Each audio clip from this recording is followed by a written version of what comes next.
Welcome back to the bed build. This is taking a little bit of setup. I'm in a bit of a cocoon here. I've created a makeshift spray booth in my wood shop. I've hung these tarps from the ceiling all the way around.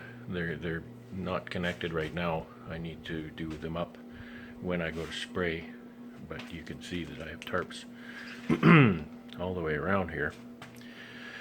I've got the bed laid out here. The table saw is covered in poly. I hope I don't make too much of a mess here. And I'm just going to show you the little device that I use for spraying. So what I'm using here is an Earl-X spray station.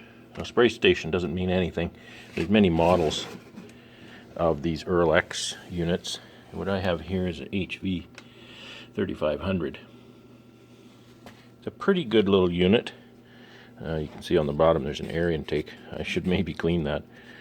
The cord is wrapped up in here. It makes for a kind of a nice compact unit. It has a hose. This is really like a little vacuum cleaner.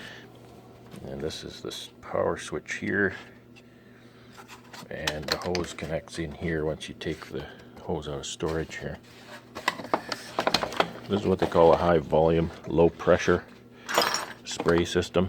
It's not like your traditional air compressor operated system. It's very nice because it has very little blowback from your project compared to what's called a high pressure system that you'd run from an air compressor.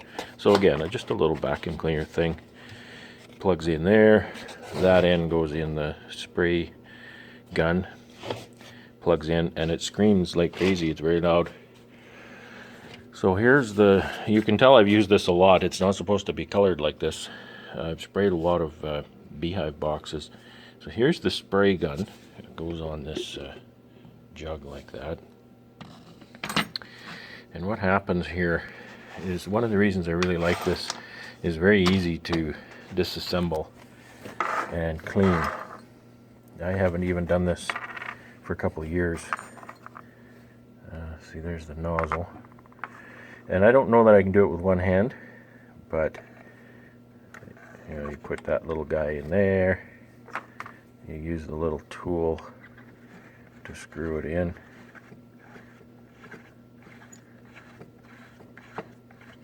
Okay, that's tight.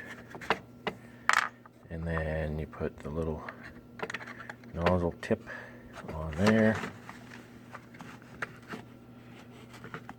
Okay. You put the ring. The ring has a control thing on this side. There's a slot for it to go in. So you just stick that in the slot. It's upside down. I know you can't see that slot, but trust me, it's there. And then you put the other part of the nozzle, and putting that on, you need to respect the little key in this slot. Then I can hold it up. Then you get the cap and you just spin that on there. I found this to be very reliable. There's the pickup tube. The end of the pickup tube is a bevel cut. Stick that on there. Okay. So a little vacuum cleaner thing pressurizes the canister through this port here, and then the volume of air going through it draws the paint, or in my case polyurethane, up. So the vacuum cleaner goes in this hole. I'm calling it a vacuum cleaner. It's not a vacuum cleaner. This is part of the beauty of this. This is how you set your spray. See, I've turned it right off. You can't pull that at all. You push it up a bit, you can pull the trigger. See, the farther you go, the more you can pull the trigger. So what that's doing when I pull the trigger is it's opening that orifice there. So there's always air coming out around that, which makes a spray pattern, and then you set how fast you want the material to be delivered. This will make a fan pattern. And then you can change from horizontal to vertical just like that. It's super easy. It's very nice system that way. And I want to show you all this because I can't show you while I'm spraying. It ruined my camera if I did. I'm sure there's going to be polyurethane on everything. So you have to put the polyurethane or paint in a little device here, and there's a whole process for mixing because you need to thin the material. Polyurethane or oil-based material, which is my polyurethane, you thin with paint thinner, oddly enough. And latex paint you can just thin with water because it's water-based. So you need to thin it a bit to spray properly, and what you do is you come up with your mixing ratio, and then you dip your little funnel thing in here, and it's supposed to take X amount of time for that funnel to empty. I never do that. I did that once, and then I just eyeballed it after that. So really the biggest difference, if you thin it too much, then you want to close down your trigger a little bit, so you're not putting on too much, get a lot of drips. If you don't thin it enough, then you need to open your orifice a bit. This is not going to give me a high grade furniture quality finish. This is what I have, and this is what I'm using. This Helmsman polyurethane, this is super overkill for this job. This is what you would coat a boat in. So it's going to be very, very tough and very, very resistant to abrasions and moisture. Being tough for abrasions is important because don't forget I'm planning to slide plastic totes into those containers, into those openings. So I want a lot of abrasion resistance in the bottom of those. And you know, sliding in and out, they're going to get banged around, so I want it to be kind of strong. Okay, the bed is here upside down. You may not have seen that I cut some blanks for this head end. That's the dead space in there. So I cut those and installed them. And this is the foot end. So that's the finish end. I can spray that. I can spray the bottom of the trim. I can spray the oak all the way around here. I'll get some spray in here too. I haven't bothered to clean in here too much because that's for after I turn it over. I don't have to spray the whole thing because it's never going to be seen. However, I do want to kind of protect it. So all of this area will get one coat, and that's all. I'm not going to bother to sand it. I'm not going to bother to put a second coat. It'll just simply be one coat, quick and done.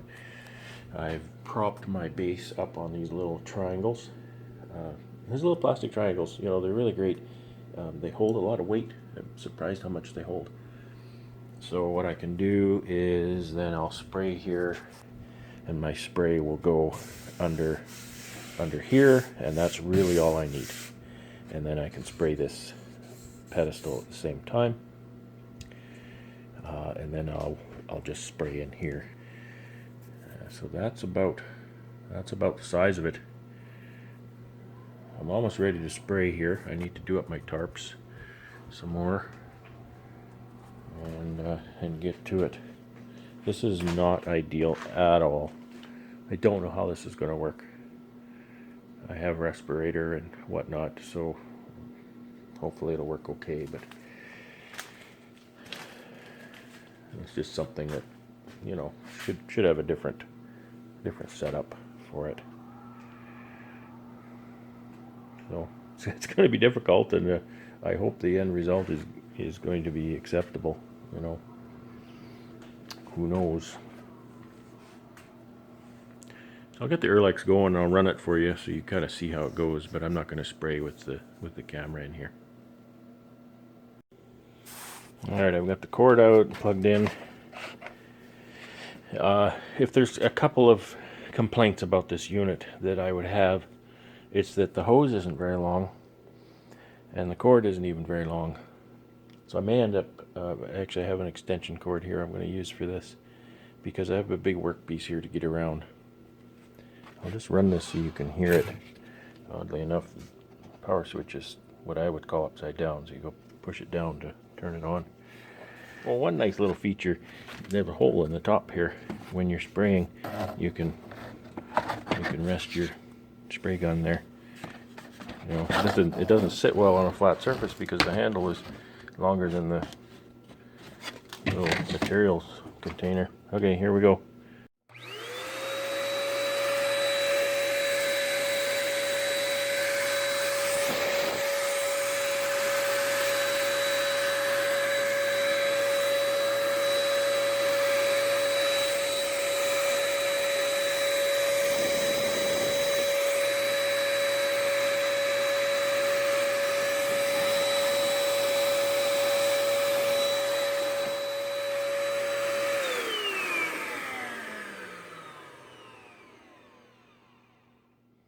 I told you it sounds like a tiny vacuum.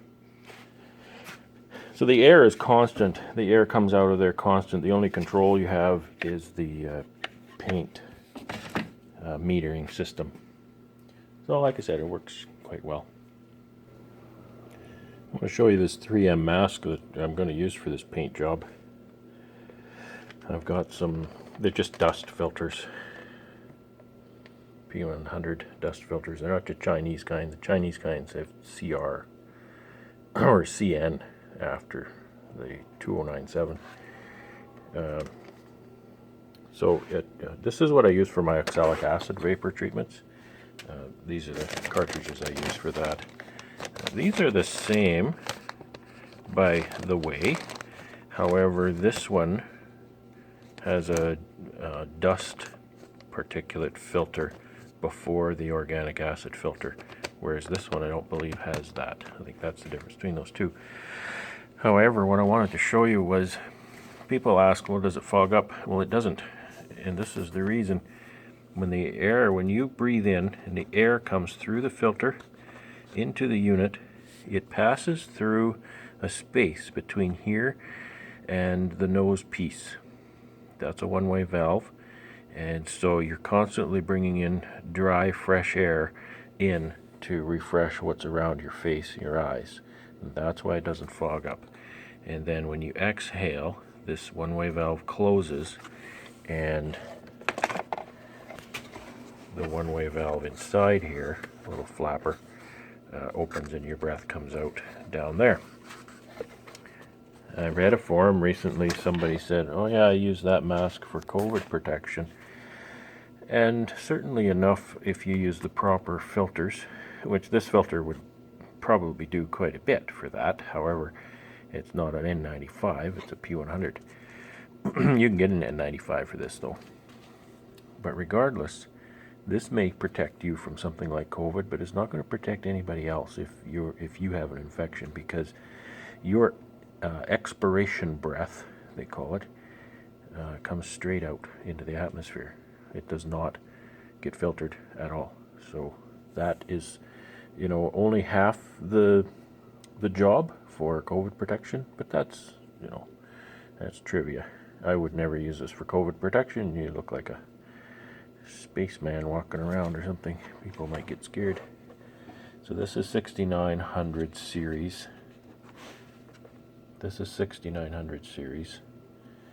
It's from 3M. Doesn't want to focus on that. Well,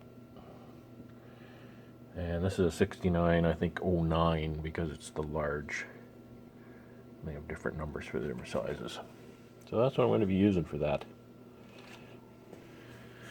I've done a little more tying up of my tarps here. Looks like that one needs some tying at the top. I've tuck taped kind of the seam so it stays together for the most part. I don't need an airtight, but I just don't want to overspray, leaving this area sticking to everything else. So I think this will work quite well for that. So we're getting closer.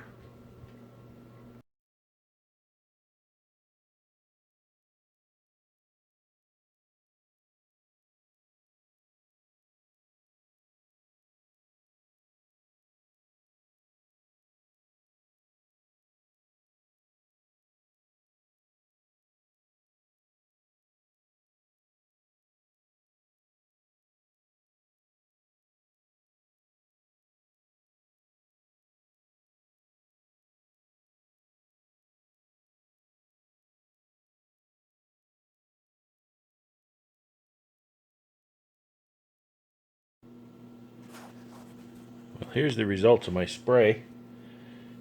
It looks pretty good for most angles, but you can see some little bumps. There's a number of them along here. The camera doesn't pick them up very well, but there's a number of little bumps, and those little bumps are dust. I don't have a really good spray booth set up here, so it's impossible to get rid of all the dust bumps. One thing I like about this polyurethane is it leaves the grain and the oak visible. It leaves that texture visible. This is only one coat. This coat would be sufficient, although I am going to do a second coat, because what's going to happen now is I'm sanding it again. You think, oh, don't ruin your finish. Well, I have to sand it, and I'm going to sand it to a 400 grit, because you can see the little dust bumps. So that's going to all get sanded. The parts that are going to be seen, the 6 inches on the outside here, this and the sides, etc. In the middle there is irrelevant. I only spray that to protect the wood, and I don't care about little dust bumps in there. I'll probably spray another coat in there, but that's it. So this is all going to get sanded again, the trim as well. That really turned out quite nice. I even sprayed this a little bit just to protect it and make it smooth. I'll spray another coat there. So it's coming along. This is about 24 hours, and it's mostly dried enough to give it a sanding. And then I'll wipe it down and spray it again. Let it sit another 24 hours. Slow process, but that's what's going on.